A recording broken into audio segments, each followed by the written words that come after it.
lo que luego centra el debate político durante todo el siglo XX, diciendo que, bueno, cualquier gobierno del estado de bienestar centra la educación y la sanidad como los dos grandes temas del estado de bienestar. Bueno, eso, que ahora nos parece elemental, ¿no? Cualquiera de nosotros, si tuviéramos que decir, bueno, ¿usted qué quiere garantizar de su situación, digamos, como ciudadano? Todos entiendo que, por lo menos, la sanidad y la educación estarían, al menos, entre nuestras prioridades, ¿no? Bueno, eso, en realidad, emerge en esa generación del 14, de la que Marañón es hombre, figura prominente, y en realidad se puede ver, yo siempre establezco el tándem que hace con Santiago Ramón y Cajal, porque Ramón y Cajal es verdaderamente quien trae, europeiza, asoma la medicina española y la ciencia por influjo, ¿no? Asoma la ciencia y la medicina española a la modernidad. Su premio Nobel es el revulsivo que hace no solo de la medicina, con esa generación maravillosa de médicos, con los Hernando Marañón, Pitalúa, Restalcó, Goyanes, Negrín, Jiménez Díaz un poquito más tarde y demás.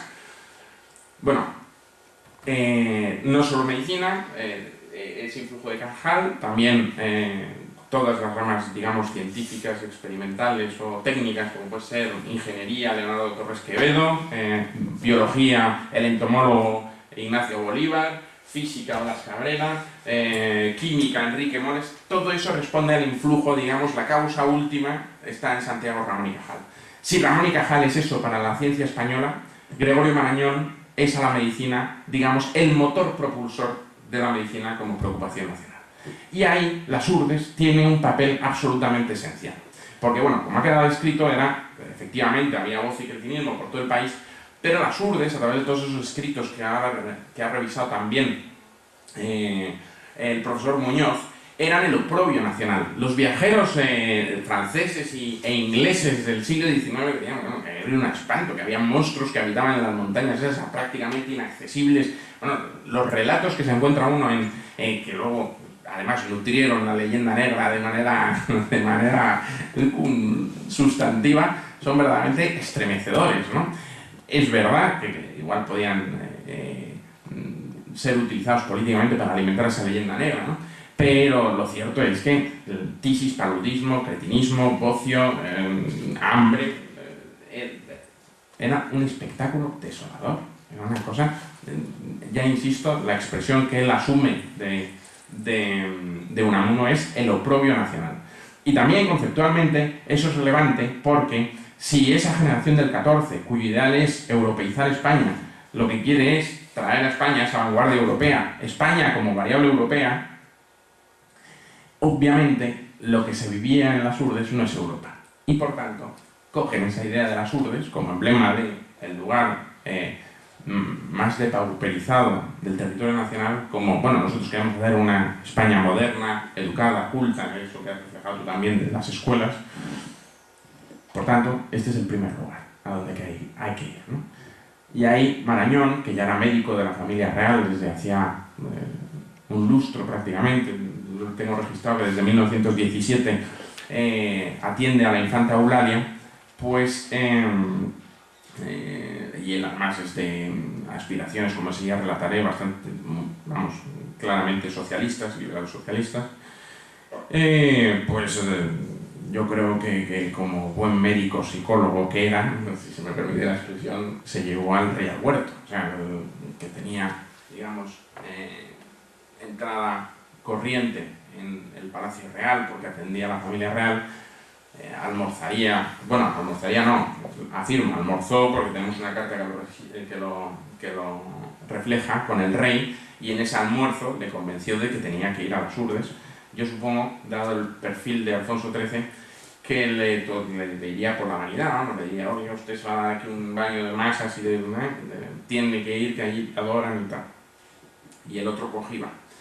Y por tanto ahí Marañón yo creo que utiliza la figura del rey para, digamos, alentar esa conciencia nacional de tenemos que hacer Europa, empecemos por esto, que efectivamente es un problema sanitario, y si Europa es educación, cultura, sanidad, etcétera, hagamos de las URDES ese emblema nacional. Por tanto, insisto, la gran aportación de Marañón en relación, si me apuran, a la medicina española como como entidad política, es hacer de esa medicina una preocupación nacional. Pero es que el viaje a las Urdes, como digo, fue su viaje más decisivo. Y fue un viaje decisivo no solo en el sino de las Urdes, sino en la vida del propio de Marañón. Y marcó un antes y un después en su biografía como liberal. Aquella semana, la semana primero santa de abril de 1922 y luego de junio de 1922, en que acude con el rey entre el 21 y el 26, condensó buena parte de todo lo que fue Marañón desde un punto de vista del médico intelectual, prestigioso médico, volcado en la acción asistencial e investigadora, científico liberal, progresista, de amplias preocupaciones sociales, comprometido, en definitiva, con el acontecer de su país, entendiendo esa faceta intelectual de médico como tenemos que arrastrar a ese país que tenemos asumido en un marasmo retrasado 2 siglos por detrás del resto de Europa a esa vanguardia europea. Y efectivamente fue a partir de aquel momento de 1922 cuando Marañón se implicó activamente en la política nacional. Marañón concibió entonces su acceso a la esfera pública como un servicio que respondía a una responsabilidad moral para sus conciudadanos. Su liberalismo se cifró como algo más allá de lo estrictamente ideológico, como una pauta de conducta.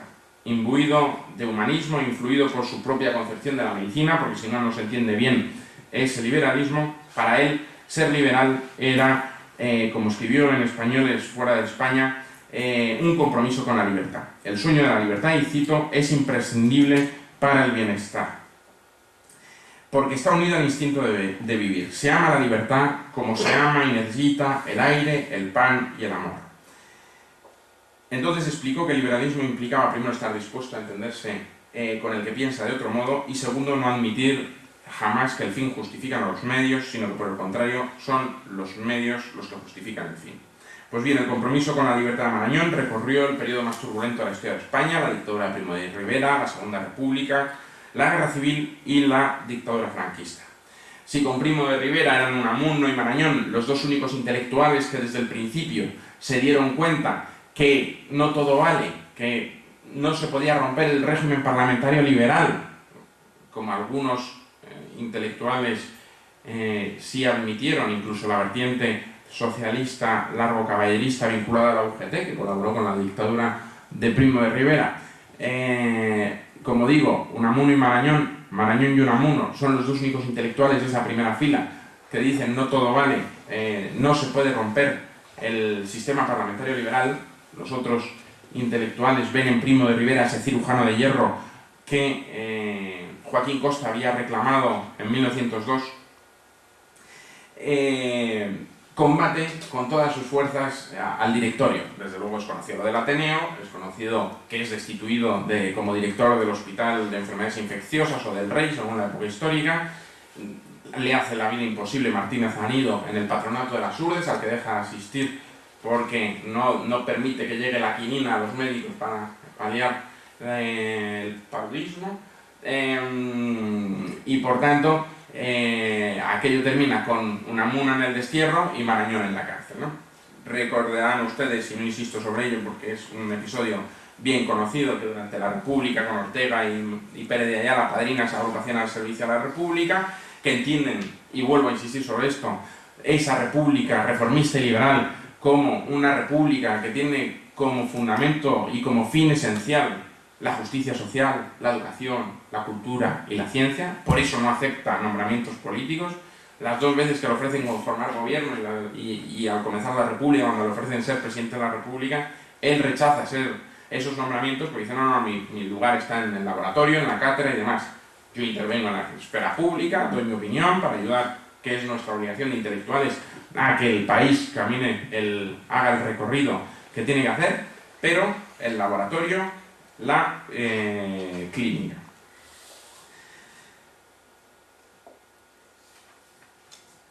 Sin embargo, ya saben ustedes, digo, para dejar un poco de tiempo para la conversación, voy a sintetizar un poco lo que iba a decir en relación a esto. Ya saben ustedes que rápidamente algunos de estos liberales se divorciaron del giro que tomaron los acontecimientos a partir de la quema de conventos, de la emergencia de algunos sucesos violentos, como por ejemplo, los acaecidos en el querido pueblo de Castilblanco, al que me siento tan vinculado, el último día de 1931. Por cierto, Marañón se refirió a esos acontecimientos como que no era un problema ni de odios, ni de derechas, ni de izquierdas, sino que era un problema de cultura.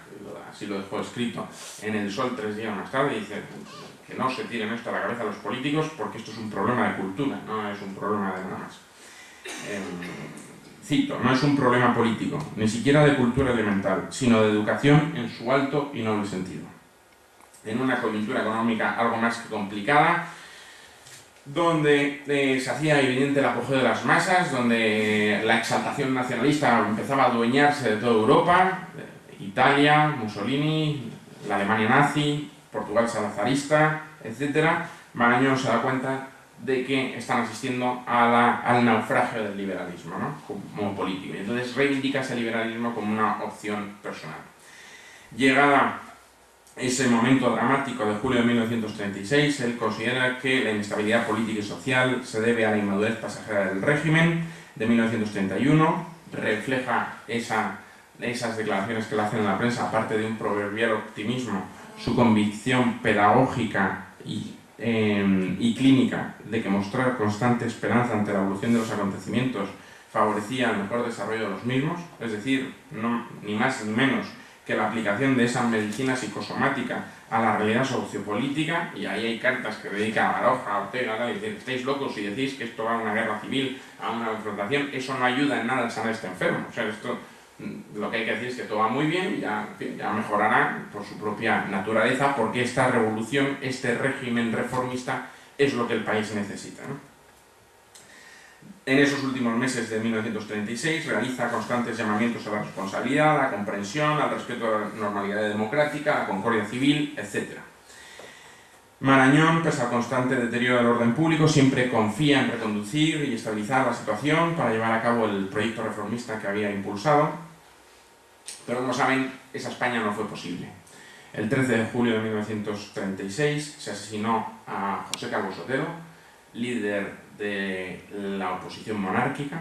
2 días más tarde se asesina al teniente coronel Castillo, guardia de asalto, y en ese contexto Marañón escribe unas cartas que he encontrado recientemente y que me parecía también interesante tenerlo aquí porque reflejan muy bien en fin, lo que pasó esos días en España, ¿no?, donde escribe a Marcelino Domingo, a la sazón por entonces ministro del gobierno republicano, y le dice lo siguiente: el vil, el infame asesinato de Calvo Sotelo por los guardias de la República, a los que todavía no se ha condenado, por los que el gobierno da una sensación de lenidad increíble. Perdón, voy a hacer un inciso aquí. Piensen ustedes que a Calvo Sotelo se le asesina el 13 de julio, esta carta la está escribiendo el 16 de julio, y lo que está diciendo es que todavía no ha salido ni el presidente de la República, ni el presidente del gobierno, ni el ministro de la Gobernación, ni absolutamente nadie del gobierno a condenar que unos guardias de asalto, que por si alguien se ha olvidado es el orden políticamente constituido de la República, a condenar semejante atropello. Esto por no recordar que 2 días antes Dolores Ibarruri en el Parlamento le había advertido al señor Calvo Sotelo que era la última vez que iba a hablar en aquellas Cortes, y que en las Cortes de junio y julio de 1936 hay una sesión que a mí siempre me impresiona muchísimo, y perdón que me estoy yendo por los cerros de Úbeda, pero me parece un tema relevante. Hay una impresión que a mí me impresiona muchísimo, don Diego Martínez Barrios, un político encomiable, socialista, que era presidente de las Cortes, interrumpe la sesión un día de junio o julio, no recuerdo bien la fecha, y dice: señores diputados, salgan todos del hemiciclo y dejen las armas fuera. O sea, a mí me estremece solo pensar. Bueno, vuelvo a la carta. A los que todavía no se ha condenado, por los que el gobierno da la sensación de una lenidad increíble, nos sonroja y nos indigna a los que luchamos contra la monarquía. España está avergonzada e indignada, como no lo ha estado jamás. Esto no puede ser. Todos los que estuvimos frente a aquello, la dictadura de Primo de Rivera, tenemos que estar frente a lo de hoy. No se alegue ningún otro ejemplo. A Castillo le han matado cobardemente unos señoritos armados. A Calvo Sotelo le han asesinado en nombre de la autoridad, que sigue ahí sin un acto de condenación, haciendo creer a toda España que es cómplice de lo ocurrido. No somos los enemigos del régimen sino los que luchamos por traerlo, los que decimos esto. No son los fascistas, sino los liberales de siempre, y por eso tenemos la obligación de decirlo así ahora. El 17 de julio, como todos ustedes recuerdan, la sublevación fallida introdujo a España en la más incivil de nuestras guerras. Marañón, que se encontraba en Portugal, atendiendo a una enferma, y a mí esto también me impresiona, podía haber cogido el ferry y irse a Nueva York. O sea, quiero decir que a mí estos datos en los que nos fijamos los historiadores siempre me llaman la atención, ¿no? Están Estoril, se entera de la sublevación, podía haberse quedado allí unos días, esperar a ver qué pasaba, en fin. Bueno, pues él inmediatamente coge un avión, vuelve a escribir a Marcelino Domingo, de nuevo ministro, y le dice: ahora solo es momento de decir viva la República y viva España. Y cito textualmente. Pocos días después, el 30 de julio, es obligado por una serie de jovencitos a firmar un famoso manifiesto de adhesión a la causa republicana. Entre los jovencitos, por cierto, estaban Rafael Alberti, José Bergamín y algunos otros, ¿no? Entonces Marañón, y por supuesto no se tomaron la molestia de llevarlos entre fusiles, no solo a Marañón, sino a Ortega, a Menéndez Pidal y algunos otros a la residencia de estudiantes, ¿no? Marañón vuelve a escribir a su amigo el político y le dice: no firmamos el manifiesto los llamados intelectuales con gran satisfacción interior. Y no lo firmamos porque la adhesión a la República y a su gobierno era excusable por sabida, sobre todo por quienes nos la pedían, gente de aluvión, de última hora, en buena parte. Quizá conveniente en estos momentos, pero sobre todo, lo que hubiéramos querido decir, lo que deberíamos haber dicho por encima de todo, es solo esto: paz. La paz podría salir de nosotros, los que estamos al margen de la lucha política militante, los que como usted y como yo somos hombres de pensamiento y de responsabilidad más honda que la meramente actual que dan los partidos políticos. ¿Le parece a usted que podríamos hacer algo? Me aterra el aspecto de pugna crónica que empieza a tomar el combate. Me avergüenza estar como espectador en esta lucha que desangra a nuestro pueblo, porque en el otro lado también hay pueblo. Los acontecimientos revolucionarios vividos en Madrid en los meses de agosto y septiembre, asesinatos de Melquiades Álvarez, Rico Abello, Fernando Primo de Rivera. Bueno, por cierto que igual Melquiades Álvarez a ustedes, en fin, les parece un político de segunda fila, porque no ha pasado, no es una hazaña, un Alcalá Zamora y demás, ¿no? Bueno, Melquiades Álvarez es el gran referente republicano para esos hombres. Melquiades Álvarez es el que hace el Partido Reformista en 1910, después del no a Maura. Melquiades Álvarez es el que pone el aparato político para hacer la tesis accidentalista que llama Ortega y Gasset. Por tanto, el shock que supone para ellos la muerte de, digamos, ese referente moral que tienen del republicanismo histórico es verdaderamente colosal. Manuel Rico Abello, que también nos puede parecer un hombre, digamos, de segunda fila, resulta que era el secretario de la agrupación al servicio de la República. O sea, el hombre que a Marañón, Ortega y Pérez Ayala le hace los papeles y maneja el dinero de la caja. Hay unos parientes en esa coyuntura que le llaman, no voy a citar el nombre, pues son personajes públicos, y le dicen, son unos marqueses, y le dicen: oye, Gregorio, esto se está poniendo feo, ¿tú crees que nos tenemos que ir? Y entonces le dicen: no, no os preocupéis, esto está controlado, la situación se reconducirá en poquito tiempo, si hay cualquier problema, me lo decís que yo hablo con hazaña. Los matan. Es un Marañón, un hombre de 49 años que siempre... ¿no? La responsabilidad, el peso sobre su conciencia, eso tiene que ejercer, es verdaderamente dramático. A él lo llevan 2 veces a unas checas y en una de ellas le va a entrar, digo, ya que estamos algunos médicos aquí, le va a entrar don Francisco Grande Cobian, que le pega un empujón, lo tira al suelo, fuerza una pequeña revuelta, lo empuja y dice: márchese, que lo matan. El diario Largo Caballerista Claridad, en diciembre, publica: ¿queréis saber dónde estaban Marañón, Ortega y demás? Y hizo mirar a las listas fascistas, que era poco menos que ponerles una liana en la cabeza. La guerra civil introdujo a Marañón en un periodo de desconcierto al contemplar cómo los españoles se despeñaban por el precipicio del odio, la incomprensión y el rencor. Asistía desolada a la lucha fratricida que ponía fin al extraordinario periodo de esplendor cultural y sin duda de mayor modernización que se había dado en la historia de España. Se terminaba una época caracterizada por la convivencia, insisto en esto porque a veces se olvida, por la convivencia de las dos Españas, por lo menos en términos intelectuales. Iniciada la restauración borbónica en 1874. Ellos sí se iban a dar cuenta. Marañón tiene muchísimos escritos de los años 40 y 50 diciendo, bueno, hemos perdido 50 años de paz, que en España han sido... Habla del periodo áureo, donde íbamos a los Ateneos y nos encontramos a don Emilio Castelar, a Unamuno, a los Machado, a Baroja, a Zorín, ¿no? En la que intelectuales y políticos compartían España con independencia de su adscripción político-ideológica. Llegada aquella dramática hora, las dos Españas que habían convivido durante más de 6 décadas se enfrentaban a muerte en el campo de batalla y se aniquilaban en la retaguardia, como bien saben ustedes. Aquel desastre les llegó a helar el corazón, como señaló entonces Machado, a todos los españoles, a los de uno y otro lado. Al correr peligro su vida, marchó a París y desde allí se percibe su visión de entonces de la guerra civil, un periodo muy circunscrito a esos años del 37 y 39, como una lucha entre el comunismo y el anticomunismo, lo foráneo y lo español. Marañón interpreta, y esto es muy sencillo de entender si nos ponemos en ese contexto, insisto, en esos años del 37 y 39, que en esa guerra civil se están enfrentando dos bandos antidemocráticos, y que mientras uno va a traer una dictadura militar transitoria, como la que habían visto a lo largo de entre 1808 y 1936, hay 150 pronunciamientos militares en España, unos triunfan, otros no.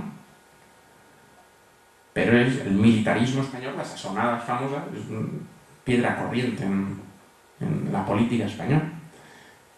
Ellos interpretan, digo porque está en cierta polémica historiográfica esto, interpretan que el bando nacional representa ese tipo de militarismo y que por tanto va a tener una dictadura militar transitoria que da de nuevo paso a una era liberal y a otra cosa, ¿no?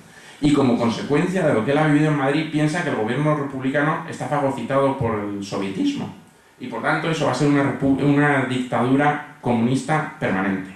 Y en esa coyuntura, dice, o transitoria, antidemocrática, militar, como la que conocemos, o permanente, comunista, para siempre jamás, como lo que sabemos que está sucediendo en la Unión Soviética, virgencita, virgencita, que me quede como estoy, ¿no? Que dicen los castizos.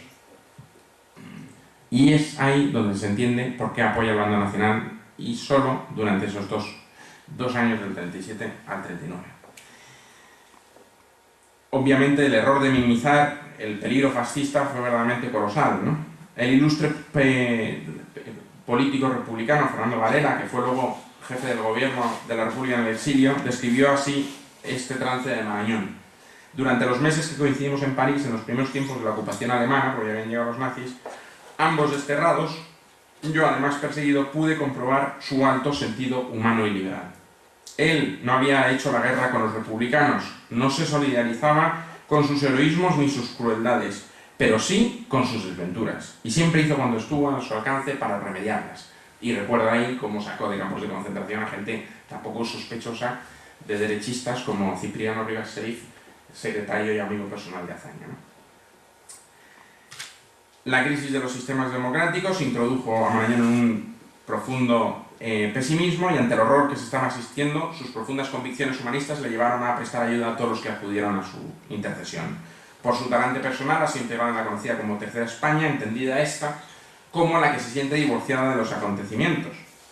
Así se convirtió ya desde entonces en puente entre las dos orillas, reclamando desde los meses finales de la Guerra Civil y hasta el final de sus días la necesidad de la reconciliación nacional para la construcción de la España futura.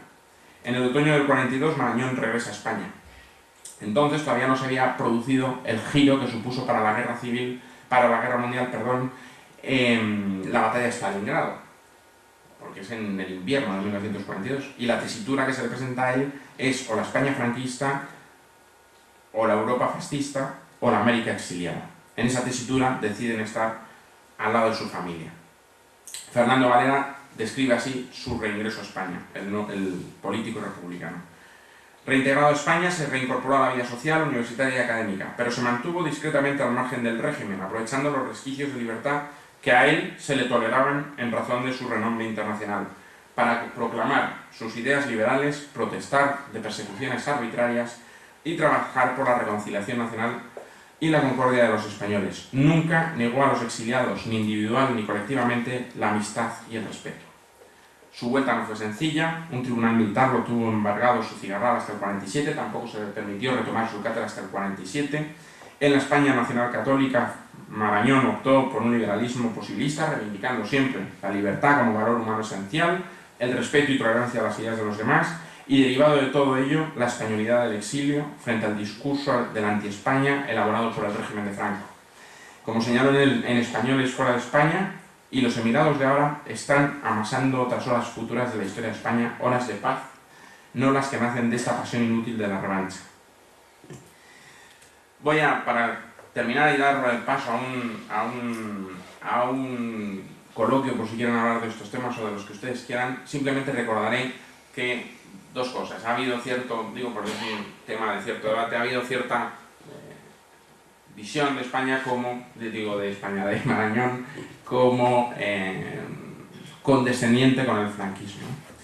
A ello ha contribuido fundamentalmente dos cosas. Uno, que su hijo fue vicesecretario general del movimiento y luego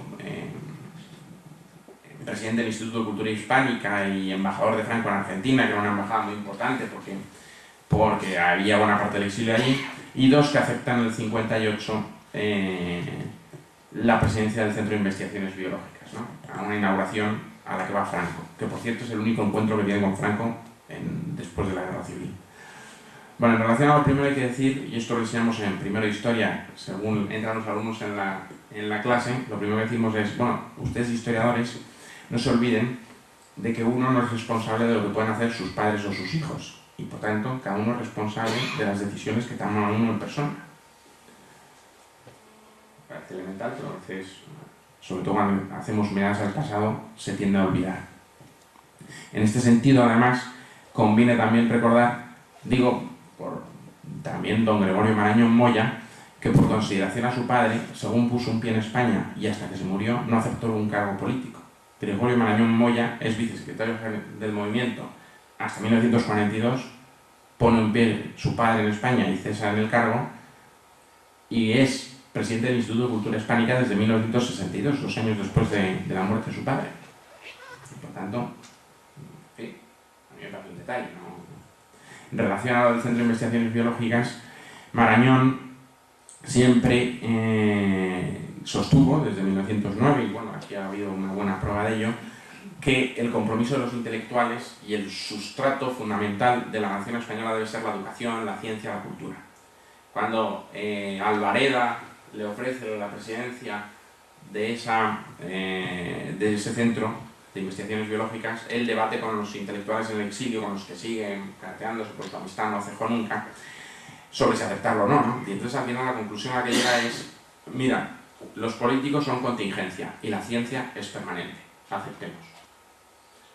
Cercanísimo al exilio, voy a citar solo un dato. En 1947, que es el año, digamos, de mayor cerrazón del régimen, y creo que no exagero porque es el año en que se van los embajadores de Madrid, y por tanto es justo antes de que la Guerra Fría se expanda en toda su extensión y demás, Marañón publica unos libros tan poco sospechosos como, digo por el título, como Ensayos liberales, que por si no lo recordamos, el liberalismo era la causa de todos los males de España, y Españoles fuera de España, que también era un título, digamos, como para no pasar desapercibido en 1947. Los Españoles fuera de España es un título cuando menos llamativo, ¿no? Pero es que además ese año del 47 ingresa en la Academia de Ciencias Exactas, Físicas y Naturales, en diciembre. Y está allí el ministro de Educación y autoridades eclesiásticas, civiles, militares, en fin, de las cosas propias de ese momento de España, y dice textualmente, con todos ellos ahí, ninguno de los deberes culturales del Estado español, estoy citando textualmente, supera en urgencia el de rescatar para la Universidad Patria a nuestros grandes investigadores. Y si para rescatarlos hubiera que sacrificarse algunas consideraciones momentáneas, políticas, nunca como entonces estaría mejor empleado el patriotismo, que al fin y al cabo es sacrificio, y en este caso solo sacrificio de amor propio. Marañón iba a las academias con los libros de Salvador de Madariaga o Claudio Sánchez Albornoz, que estaban prohibidos por la censura, y decía, nuestro compañero Sánchez Albornoz acaba de publicar este libro que traigo aquí para la biblioteca de la Academia, y allí quedó registrado en acta. Bueno, idem de idem con Madariaga en La Española. Indalecio Prieto le escribe aquello de: es usted la única voz que me queda en España para reconfortarme y consolarme. Eso hace que Artola diga que es la mayor aportación política de Marañón es reivindicar la amistad, les digo, la libertad, en un momento en que pocos o ninguno podían hacerlo. En 1957, en Excelsior, después de la revolución, de la revuelta, mejor dicho, una revolución de estudiantes que hay en la Universidad de Madrid, donde Marañón, por cierto, busca entre amigos el dinero para pagar el abogado que defienda a esos jóvenes que han detenido, que es José María Ruiz Gallardón, por cierto, y que son los Enrique Mújica, Praderas y demás. Bueno, pues en Excelsior dice aquello de: la situación de España se encuentra en un momento sumamente crítico, producido por la evolución de la vida. El régimen le viene chico. El sentimiento más frecuente del pueblo español es el deseo de convivencia. Que los españoles no estén separados, que no discutan demasiado y sobre todo que no se maten los unos a los otros. Advierto en los jóvenes una profunda inquietud y un deseo de que España sea libre, de que no esté atada a ningún acontecimiento de los últimos que se han registrado en la vida española. Sus inquietudes tienden a rechazar las prerrogativas, privilegios y derechos alegados por la participación en la guerra civil. Aspiran los jóvenes a que se establezca una auténtica concordia nacional, sin vencedores ni vencidos en la guerra civil. El mayor reproche que puede hacerse a este régimen es el no haber dado la oportunidad para que se forme una conciencia colectiva, de la única manera que puede formarse, por medio de la libertad de pensamiento. Y ante la pregunta del periodista de cuál va a ser la salida del régimen, por Marañón, en ese optimismo desmesurado que le llevaba a cometer esos errores, siempre pensó que a Franco le quedaban 2 telediarios, ¿no? Y en sus cartas, en el 41, en el 42, en el 43, en el 47, en el 48, en el 49, a todos, a Prieto, a Ortega, tal, le dice: oye, ya ir haciendo las maletas, que esto está acabado, o sea, ir viniendo para acá, pidiendo los pasajes en el barco, que vamos a ir a recibiros con alaracas al puerto de Algeciras. Bueno, pues le dice: ¿cuál puede ser la salida de la situación actual? Marañón contesta: lo más probable es que se restaure la monarquía. Y anticipaba que lo tendría, es que no tengo aquí la cita, pero ya se lo digo yo, anticipaba que tendría problemas con el ejército, que es muy importante, y que sin embargo en la Iglesia, que es el otro gran factor importante en esa España de entonces, veía un factor joven muy importante que también estaba por esa renovación. Este dato a mí siempre me llama mucho la atención porque lo dice antes del Concilio Vaticano II, o sea que cuando la Iglesia todavía con palio y o sea, está anticipando lo que va a suceder en la transición 20 años antes, cuando en fin, todavía faltaba por llover todo el desarrollismo, el plan de estabilizaciones del 59, en fin, que la audacia, el ojo clínico ese, se ve que también lo tenía para esto. Bueno, él no lo vería. Apenas 2 años más tarde, el 27 de marzo, murió en su domicilio en Madrid. La multitud que acompañó su cortejo fúnebre era reflejo de la admiración, afecto, reconocimiento de todas las Españas rendían a su figura. Y voy a terminar, aunque me quedaban cosas por decir de la historia, pero si quieren lo hablamos después, y de Marañón historiador, pero como Agustín ha explicado también lo de Enrique IV, si quieren lo comentamos ahora, voy a terminar recogiendo el testimonio, y es el tercer testimonio que recojo, de Fernando Valera, jefe de la República en el exilio, cuando se entera de la muerte de Gregorio Marañón. Dice: la pérdida reciente de don Gregorio Marañón ha sido sentida en las 3 Españas: la España oficial, la España peregrina y la España silenciosa. Tanto en la prensa del exilio como en los periódicos del régimen y en las tertulias de los intelectuales rebeldes y amordazados del interior, se ha manifestado el duelo nacional por la muerte del español insigne. Termino simplemente destacando lo que a mi juicio son los 3 grandes legados de Marañón, y los estoy destacando así en todas mis intervenciones públicas en este año 2010 de su 50 aniversario de la muerte. Por un lado, el legado médico del que hemos hablado y en el que no voy a insistir para no aburrirles, pero sí recordando que es la referencia fundamental, junto a Cajal, para hacer de la medicina una preocupación nacional. En segundo lugar, y esto venía relacionado con la historia que iba a decir ahora, su excelente prosa. La literatura de Marañón es una de las cumbres narrativas del siglo XX español. Miguel Delibes decía, no hace demasiado, que tuve ocasión de estar con él en Valladolid hace un par de años, decía que él había aprendido a escribir, no a leer, sino a escribir, con el Garrigues y la literatura de Marañón. Por tanto, todo lo que sea recuperar, digamos, esa historia de Marañón, que lo que les iba a contar básicamente es que salvo el Antonio Pérez, todo lo demás pues está superado, digamos, en términos historiográficos, pero que aunque solo sea por leerlo, vale la pena leer a Marañón, porque es de un español tan bueno, tan puro, diríamos, que vale la pena rescatar esa figura historiográfica. Y en tercer lugar, el gran legado es ese liberalismo entendido como espacio de convivencia, como lugar de encuentro, como, por utilizar la imagen que a él seguramente le habría gustado más, como encuentro de las tres culturas en Toledo, ¿no? Que aquellos que, digamos, de una manera un poco idealista, siempre plantean esa convivencia de las tres culturas como una cosa ideal, pacífica, cosa que los historiadores sabemos bien que es una mentira cósmica. Lo que sí refleja lo de las tres culturas bien es que en Toledo las tres culturas, con sus problemas, sus incluso conflictos serios, fueron capaces de no aniquilarse a través del pacto y la transacción. Y eso es lo que Marañón y esa generación liberal, esa tercera España tal y como la recordamos, recoge de ese Toledo. Bueno, pues ese liberalismo, digamos, de tratar de comprender las ideas de los demás, aunque no sean las propias, creo que es un valor esencial que hay que rescatar para las jóvenes generaciones y para poder, digamos, tener con ciertas garantías un futuro de paz, convivencia y, como le habría gustado a Marañón, ciencia, cultura y educación. Muchas gracias.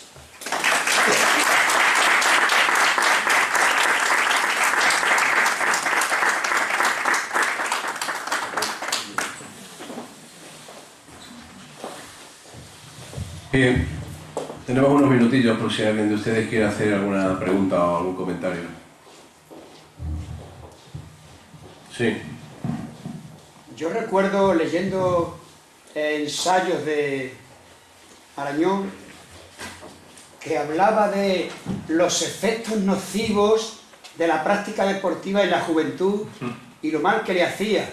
Yo soy una persona del deporte y pienso que el desarrollo deportivo de España en aquella época era muy pobre.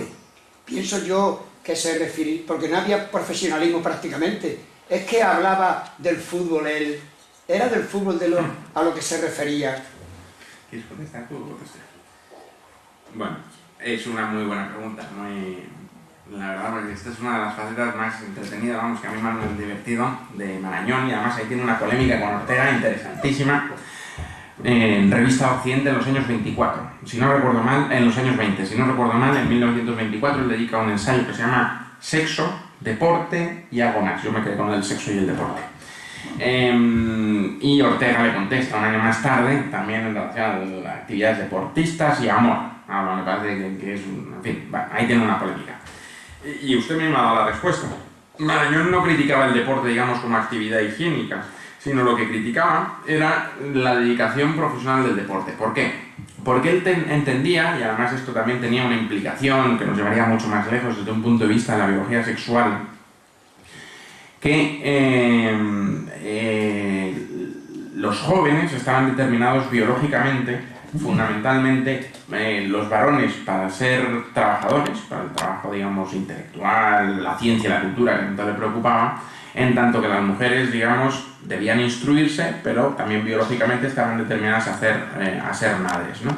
Tenía un discurso profundamente reaccionario en este sentido. Vamos, hoy lo tacharíamos directamente machista sin ningún tipo de ambajes. O sea, en eso, por cierto, también recibía mucho la herencia de don Santiago Ramón y Cajal, que también, en fin, tiene unas páginas absolutamente, no sé si las han leído, seguro que los médicos sí, pero en fin, eso se entiende bien si se contextualiza, claro, porque estamos hablando de esa Europa, de ese momento del pensamiento organicista, biologicista, de los movimientos eugesénicos, en fin, esto es un debate realmente extraordinario. Entonces Marañón atacaba, digamos, el deporte, como muy bien señala usted, sí, digamos, no como una cuestión higiénica necesaria para el desarrollo habitual del organismo, donde además lo compartía perfectamente con las enseñanzas de Giner, que es el primero que se lleva a los chicos a las colonias de verano, a la montaña, en fin, todo ese tipo de educación para él es esencial, pero sí como dedicación exclusiva en la vida profesional, porque entiende que hay que hacer otras cosas, ¿no? Para contribuir al país, ¿no? Bueno,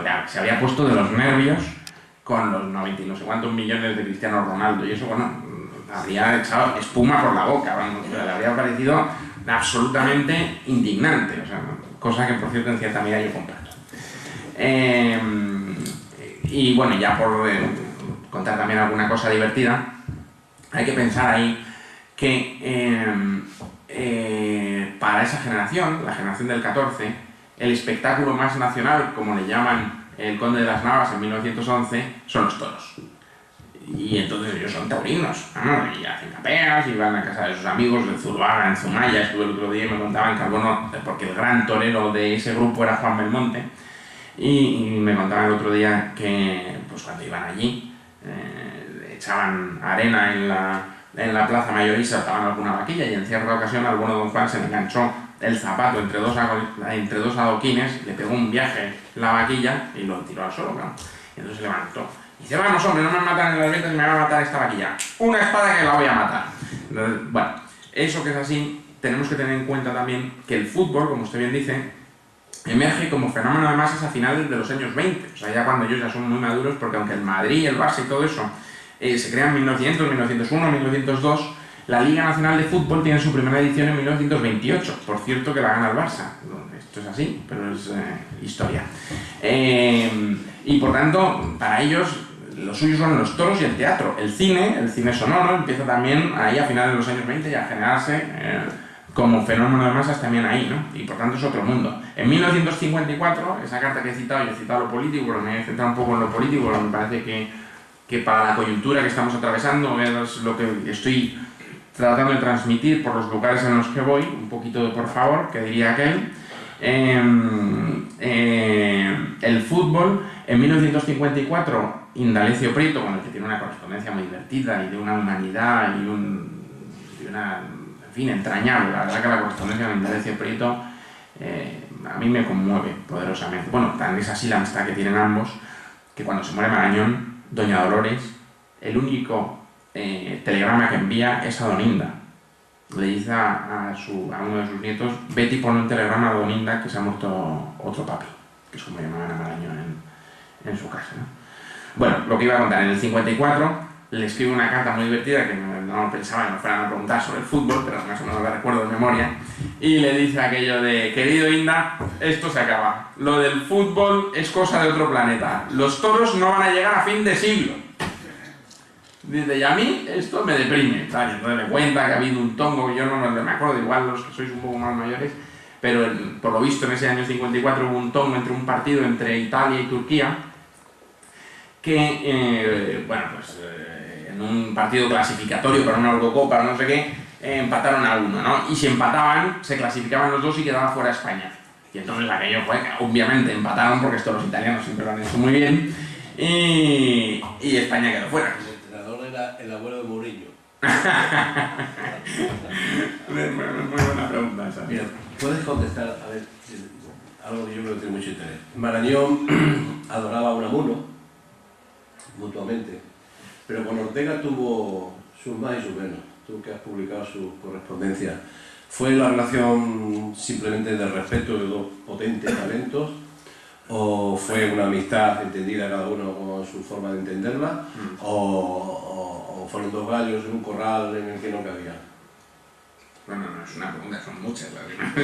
Estas son las cosas de Agustín siempre, que preguntan muchas cosas. Bueno, efectivamente, Ortega y Marañón tienen una amistad profunda en su vida. Pero es una amistad que hay que gradualizar. Efectivamente, las cartas que publiqué hace un par de años muestran que Marañón es profundamente unamuniano y exactamente cortés y respetuoso con Ortega hasta ese final del 25, 26, 27, 28, ¿no? O sea, hasta 1925 Marañón es unamuniano y Ortega, pues sí, se suscribe al Espectador, le felicita por alguna obra, le manda algún trabajito para la revista Occidente y ya está. Empecemos por cuando no eran, digamos, amigos íntimos, ¿no? En eso influyen varias cosas. Influyen, por un lado, los padres de ambos no tanto el de Marañón, sino su suegro, Miguel Moya. Miguel Moya era el director del Liberal, que junto al Imparcial de Ortega Munilla, que tú has citado aquí, otro Munilla, eran los dos grandes, digamos, periódicos liberales de finales del 19 y comienzos del 20. La afinidad entre ambos era tal que en 1907 conforman el que se conoce como Trust de la prensa, y que digamos que es como el emporio mediático de izquierdas, para que ustedes me entiendan, de izquierda liberal, en esos años, en los 7 al 20, ¿no? Ese Trust se rompe en 1917, es decir, exactamente cuando esta generación del 14, digamos, empieza a tener una presencia ya decisiva en la España de su tiempo, ¿no? Y se rompe por, en fin, por todo tipo de problemas. Y eso hace que, digamos, que las dos esferas, la orteguiana y la Moya, porque lo importante ahí no es Marañón, sino Moya, su suegro, que es un hombre verdaderamente influyente en la España de su tiempo, ¿no? Pues claro, yo me imagino a Marañón, digamos, yo me voy a acercar a Ortega con la que tiene mi suegro, porque Marañón con sus suegros ya fenomenal, encuentra en él esa empatía liberal progresista que no encuentra en su padre, con el que se lleva estupendamente, pero su padre es diputado conservador y por tanto, en fin, se respetan y tal, pero ideas políticamente contrarias, ¿no? Su padre es maurista, y ya saben lo del no Maura, vamos, ¿no? Era como... Marañón dice en una carta que encontrado recientemente en 1910, Pablo Iglesias es nuestro hombre, o sea, y estas cosas que dice papá, olvídate,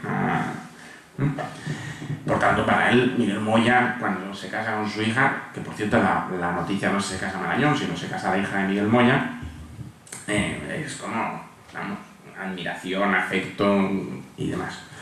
Se mueren los dos padres, uno en el 20 y otro en el 22, y empieza ese paulatino acercamiento. Claro, obviamente no es inmediato, pero es a partir de lo que usted señalaba, de la discusión a propósito de amor, sexualidad, porque ahí se mezcla no solo el deporte, sino que Marañón hace su famosa teoría del donjuanismo, donde viene a señalar que los donjuanes son, digamos, síntomas de escasa virilidad. Estaba buscando la palabra técnica, ¿no? El donjuanismo se caracteriza por su escasa virilidad desde un punto de vista biológico para Marañón, y Ortega, que es un don Juan nato, vamos, no estoy destapando ningún secreto, se lo toma por la tremenda, claro. Bueno, Ortega y media España, porque además el adulterio masculino estaba muy bien visto en la sociedad entonces, lamentablemente, ¿no? Y, vamos, no era condenable, sino que Marañón eso lo ataca radicalmente, dice que es esto de aquí vayan teniendo aventuras extramatrimoniales, ¿no? Y entonces, bueno, eso genera una polémica a finales de los años 20 espectacular. Y ahí empieza el primer acercamiento, empiezan a discutir por carta sobre esas cuestiones, deporte, donjuanismo, sexualidad, cuestiones científicas y demás. Es la coyuntura de la vocación al servicio de la República la que une definitivamente sus vidas, ¿no? Y si las une en lo intelectual, que ya el liberalismo de Ortega y Marañón es paralelo, tanto en la guerra como en la posguerra, lo que he descrito aquí, mutatis mutandis, pueden aplicarlo a Ortega con ligeros matices, porque Ortega es filósofo y no tiene la facilidad, digamos, de intervención pública a Marañón, cuyo prestigio médico, digamos, le hacía un poco intocable en la España Franco. No se atrevían a tocar a Marañón. Bueno, Marañón es una figura mundial, científico, y no solo no se atreven a tocarle, sino que la diplomacia franquista utiliza su figura para justificarse en el exterior. Dice, no, cuando va a uno a discutir las cosas, dice, no, oiga, nosotros no somos una dictadura, como usted dice, que tenemos a gente como Marañón en nuestra... O sea, que ahí hay, digamos, la doble vertiente, ¿no? Y lo que termina, digamos, de cerrar esa amistad, que es verdaderamente fraternal, es además entrañable, porque Ortega era un tipo muy difícil, de un carácter ciertamente huraño, su enorme categoría intelectual también le hacía, digamos, tener un ego verdaderamente extraordinario, un poco soberbio si quieren. Solo hay una anécdota que cuento siempre, porque me parece muy reveladora, es muy pequeñita, pero refleja muy bien el carácter de Ortega, que era el genio, la cabeza, el titán del pensamiento español en el 20, ¿no? Ya saben ustedes que él crea la revista Occidente en 1923, la gran revista cultural en España en el siglo XX, y tenía su tertulia de la revista Occidente, que en los años 20 era la gran tertulia, ¿no? La de Don José, porque ya es el líder internacional reconocido por todos, en fin. Y ahí, al bueno de don Luis Araquistain, que es un socialista de la época, lo único que se le ocurre es que él quiere ir a la tertulia de Ortega, porque es la tertulia importante y yo quiero ir a ver qué, ¿no? Y entonces lo único que se le ocurre es irse allí a la casona de Gran Vía y tocar a la puerta. Y entonces abre la puerta Fernando Vela, que era el secretario de Ortega y su hombre de confianza, lo ve, se queda un poco perplejo porque era no conocer al personaje y entonces dice, espera un momento, don Luis, y llama a Ortega, ¿no? Y se cuentan que abrió la puerta a Ortega, le miró circunspecto y dijo, sí. Y dice, ¿qué hay, don José? Y dice, buenas tardes. Dice, no, que venía a la tertulia. Y dice, ¿qué tertulia? Y le cerró de un portazo, pum. Entonces el otro encolerizó, dice, esto a mí no se me hace, este tío es un cretino, no sé qué, en fin, bueno, dijo todo tipo de improperios. Y eso refleja un poco lo que era la personalidad